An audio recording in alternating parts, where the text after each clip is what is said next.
बिहारलाही लाजवेल अशी घटना जळगाव शहराच्या शरीपेठ पोलीस ठाण्यामध्ये घडली। इथे चक्क पोलिसांच्या समोरच दोन गटामध्ये जोरदार राडा झालाय।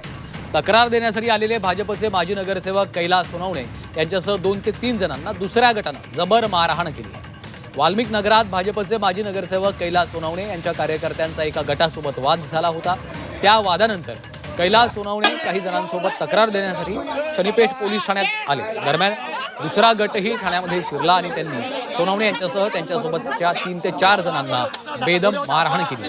त्याला सोनवणेंच्या कार्यकर्त्यांनी देखील प्रत्युत्तर देण्याचा प्रयत्न केला। त्यानंतर पोलीस ठाण्यामध्येच हा मोठा गोंधळ उडालेला।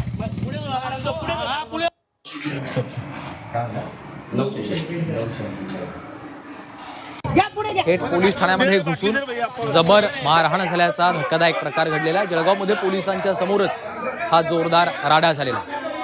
वाल्मिक जोशी आमचे प्रतिनिधी सध्या फोन लाईनवरनं आपल्या सोबत आहेत। वाल्मिक, नेमकं काय घडलेलं आहे, सध्याची काय परिस्थिती? निश्चितच मिळालेल्या माहितीनुसार साधारण या ठिकाणी 2 गटांमध्ये मोठ्या प्रमाणात राडा झालेला होता आणि या राड्याच्या नंतर हेच गट जे आहे हे साधारण शनीपेठ पोलीस स्टेशनच्या हद्दीमध्ये फिर्याद देण्यासाठी आलेले होते। मात्र दुसरा गट होता याच ठिकाणी पोलीस स्टेशनमध्ये शिरून जे फिर्याद देणारे होते त्यांच्यावर हल्ला करण्यात आलेला होता, त्यांना मारहाण करण्यात आलेला।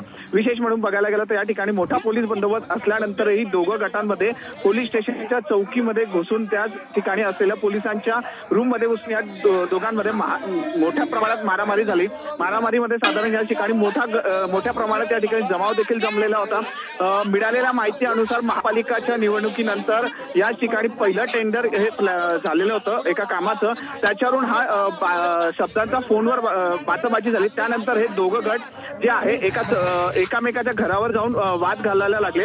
त्यानंतर वाद मोठ्या प्रमाणात झालेला होता आणि या ठिकाणी दोघं गटांचे 100हून अधिक कार्यकर्ते एकामेकाला भिडलेले होते आणि त्या ठिकाणी दगडफेक देखील झाल्याची प्राथमिक माहिती मिळते आहे। मात्र ही घटना घडल्यानंतर शनीपेठ पोलीस स्टेशन हद्दीमध्ये फिर्याद दिल्यानंतर पोलिसांच्या समोरच या ठिकाणी दुसऱ्या गटाने जे कैलास सोनवणे यांच्यावर देखील बेदम मारहाण केल्याचं दृश्यांमध्ये पाहायला मिळतात आहे। याच घटनेला ठिकाणी जळगाव जिल्ह्याचे पोलीस अधीक्षक महेश्वर रेड्डी देखील शनीपेठ पोलीस स्टेशनमध्ये येऊन या संपूर्ण गोष्टीचं केलेलं आहे। आता जे आहे संपूर्ण जी घटना आहे आता नियंत्रण करण्यात आलं आहे। दोघं गटांच्या वतीनं लोकांना ताब्यात घेण्यात आलेलं आहे व पोलीसमध्ये गुन्हा देखील दाखल करण्याचा सुरू आहे। यामध्ये काही लोक किरकोळ देखील जखमी झाल्याची प्राथमिक माहिती मिळते आहे। निश्चितच धन्यवाद वाल्मिक या सविस्तर माहितीसाठी।